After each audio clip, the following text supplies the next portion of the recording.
Olá, seja bem-vindo a mais um vídeo da playlist de Fundamentos de Programação em R.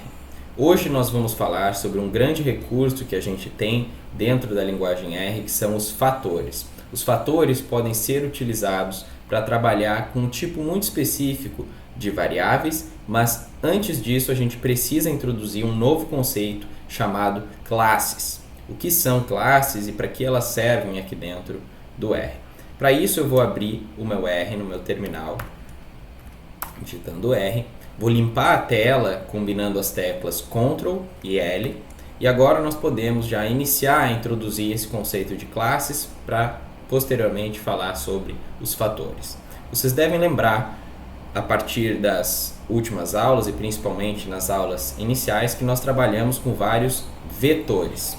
Vetores podem ter um elemento, podem ter vários elementos, e aqui a gente pode criar um vetor, como vocês bem devem lembrar, com o operador de atribuição. Então, se eu quiser criar um vetor chamado x, com o nome x, e quero que ele receba um determinado valor, que vai estar à direita do operador de atribuição, que é esse símbolo que a gente entende por menor que e hífen, e ele parece uma seta e ele vai apontar para o nome do objeto que a gente está criando. Aqui eu vou criar um vetor com um elemento, então com valor de 10.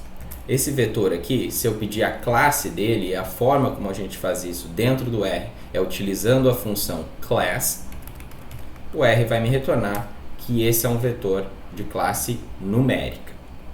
Eu também posso criar um vetor y aqui, por exemplo, com um valor que inclui casas decimais, ou seja, um valor que a gente chama dentro de programação de float. Então, esse é um valor quebrado, que a gente comumente chama, e se eu criar esse vetor y aqui, que tem o valor de 12.5, e pedir a classe dele, ele também vai ter a classe numérica. Eu posso criar um vetor de números também com vários elementos, e a forma como a gente faz isso é com a função C, para concatenar ou combinar diferentes valores ou diferentes vetores. Então aqui eu vou concatenar os números, por exemplo, 15, 18, 99 e 4. Se eu criar esse vetor, agora eu tenho um vetor com 4 elementos, 15, 18, 99 e 4, e eu posso também pedir qual que é a classe desse vetor, que agora não tem apenas um elemento, mas tem vários elementos, 4 no caso. Se eu pedir a classe desse vetor, eu vou ter como resposta que esse também é um vetor numérico. A gente deve lembrar que os vetores sempre contêm o mesmo tipo de variável. Então eu não poderia ter um vetor que vai combinar texto com números. Ou vai ser um vetor numérico, ou vai ser um vetor, por exemplo, de caractere. Vamos criar aqui um exemplo de vetor de caractere. Eu vou limpar minha tela e vou criar um objeto chamado nome. E aqui eu vou colocar um nome qualquer, por exemplo, Marcos. Lembrem que eu comentei nas últimas aulas que um vetor de caractere ele sempre deve ser criado com o texto entre aspas, seja aspas duplas ou seja aspas simples. Se eu pedir a classe desse vetor, nome, eu vejo que é um vetor de caractere. Então, cada vetor dentro do R vai ter um determinado tipo, uma determinada classe. Eu poderia também criar aqui um vetor de profissões. Então, eu vou ter aqui 3 valores, por exemplo, padeiro, dentista e, por exemplo, bombeiro. Vocês percebam que agora eu utilizei a função C para concatenar vários vetores. Ou seja, basicamente o que eu estou fazendo por detrás é concatenando, combinando 3 vetores de um elemento cada um, utilizando a função C. Porque eu posso pensar, poxa Bruno, tu falou que a função C concatena ou combina diversos vetores. Por que que quando eu rodo, por exemplo, eu vou criar aqui um vetor chamado vetor C. Por que que quando eu uso a função C, por exemplo, nesses dois vetores ABC e DE, por que que essas duas strings, e a gente deve reforçar esse termo, que ele é utilizado para denotar textos ou coleções de caracteres dentro de programação. Por que esses dois vetores não se tornam A, B, C, D, E numa string única, um texto único? Isso não acontece porque a função C ela é utilizada para combinar, para concatenar vetores. E aqui a gente tem que entender que ABC é um vetor de um elemento e DE é um outro vetor também de um elemento. E aqui ele vai combinar esses dois vetores, resultando em que? Em um novo vetor de agora não um, mas dois elementos. Ok? Então, mesmo quando a gente tem esses objetos, essas variáveis com apenas um valor, o que o R interpreta por trás é um vetor de um elemento. Ok?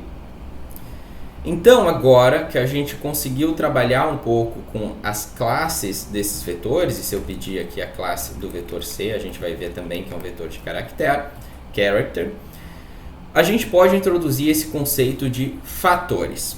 Se nós lembrarmos na última aula relacionada aos data frames, a gente vinha trabalhando com dados dessa base que vem integrada no R chamada ToughGrove.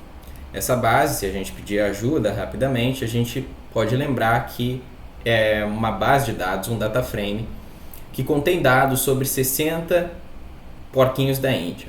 A gente tem três variáveis, uma variável do comprimento dos odomblastos, uma variável com a suplementação que foi usada para alimentar esses porquinhos da Índia, e uma terceira variável com a dose em miligramas por dia que foi dada para esses porquinhos.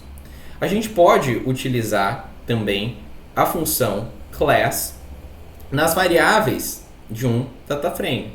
Aqui eu vou atribuir um novo objeto, igual nós fizemos na aula de data frames, para facilitar o uso, não precisar ficar digitando ToughGrove várias vezes, e vou atribuir a um objeto chamado TG. Esse é meu data frame ToughGrove. Então agora eu tenho acesso a esse data frame com as 60 linhas e as 3 colunas desse data frame, e eu posso pedir a classe das colunas ou de cada uma das variáveis desse data frame com a função class. Então aqui dentro eu vou pedir, por exemplo, da coluna chamada len, que tem o comprimento dos odomblastos de cada um daqueles porquinhos da Índia. Se eu pedir aqui, eu vejo que é uma coluna de classe numérica. Então a gente pode confirmar isso, a gente vê que tem valores aqui quebrados com decimais, com casas decimais, e é um valor do tipo numérico. Se eu pedir de outra variável aqui, que a gente tem também uma variável da dose, a gente vê que também é uma variável numérica, a gente pode confirmar visualizando esse vetor, também é um vetor com valores quebrados, 0,5, 1, 2, por aí vai. Ok? Mas a gente tem uma terceira variável, que é uma variável chamada sup, que ela trabalha com categorias.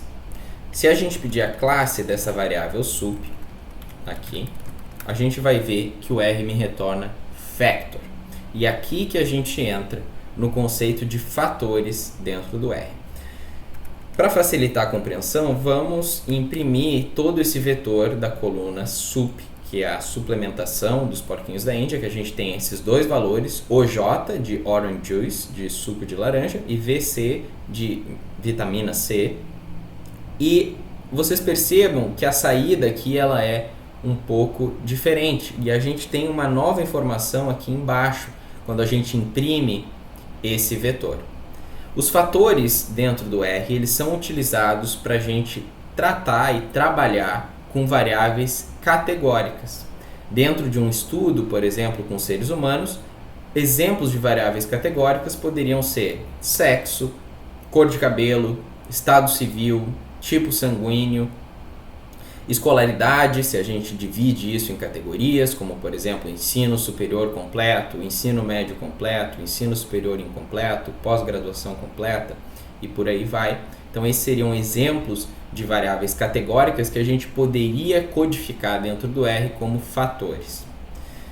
E vocês percebam que dentro do R, quando a gente imprime uma variável de fator ou uma variável de caractere aqui, tem texto, mas como está codificada como um fator, ela, apesar de quando a gente declara esse tipo de variável com texto, a gente precisa colocar as aspas, quando a gente imprime esses objetos, eles são impressos sem as aspas. Então vocês podem ver que tem um valor aqui atrás do outro sem estarem divididos por aspas, né? Sem estarem cobertos por aspas. Então tem VC, VC, VC, OJ. E um detalhe importante de a gente notar aqui é que a gente tem essa nova informação aqui chamada levels. O que é isso? Pensem comigo, quando a gente tem uma variável categórica, a gente vai ter em geral um número finito de categorias possíveis que um determinado registro pode ter. Então, no caso aqui, eu tenho 2 valores possíveis para essa variável da suplementação. Aqui, nesse contexto, a variável sup é a variável categórica, que tem esse nome porque foi escolhido pelo criador desse data frame, pelo criador dessa tabela de dados, mas poderia ter qualquer outro nome. E vocês percebam aqui que levels dentro de um fator sempre vai indicar quais são os valores possíveis que um determinado registro pode assumir quando a gente trabalha com fatores.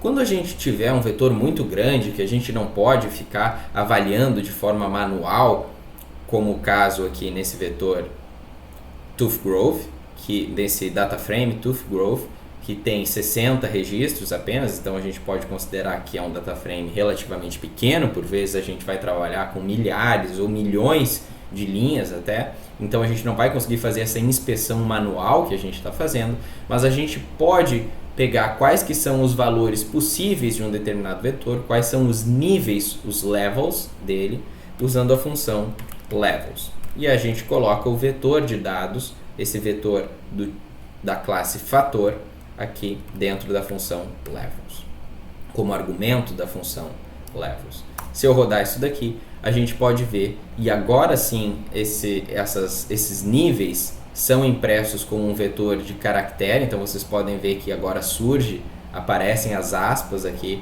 quando a gente imprime esses valores com a função levels. Os valores possíveis são orange juice e vitamina C, ok? Suco de laranja e vitamina C. Então, vocês percebam que aqui eu imprimi o vetor de dados da suplementação. E eu poderia também indexar esse vetor, por exemplo, com as primeiras 20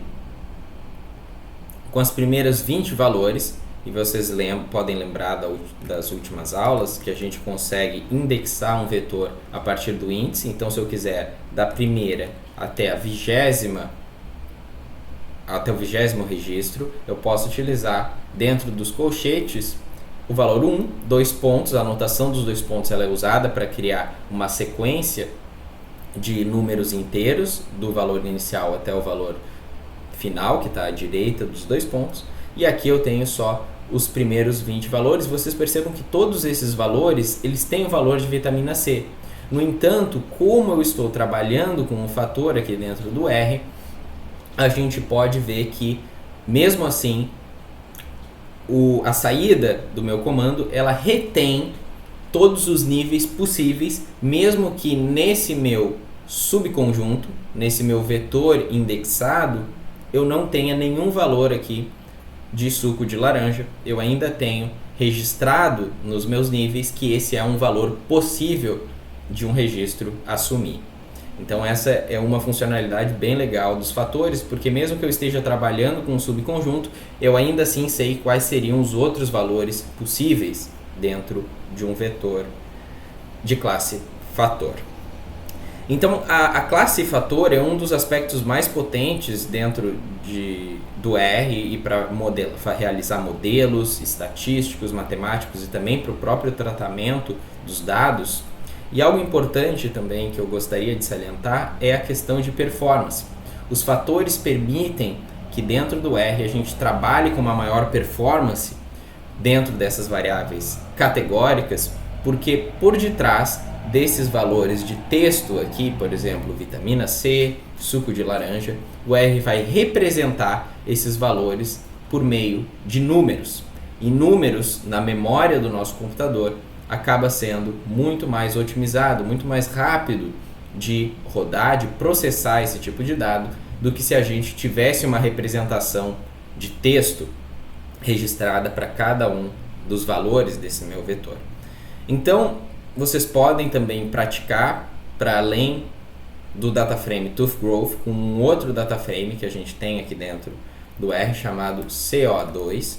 Vocês podem explorar, eu não vou entrar em detalhes de que dados a gente tem dentro desse dataframe, mas vocês podem utilizar a função class para explorar alguns dos tipos das classes de dados, de vetores que a gente tem aqui dentro desse dataframe, para que vocês realizem os próprios experimentos de vocês e tirem mais alguns insights em relação a esses vetores de classe fator. Espero que vocês tenham gostado do vídeo de hoje, tenham aprendido algo novo e desejo a vocês uma ótima semana e até o próximo vídeo. Tchau!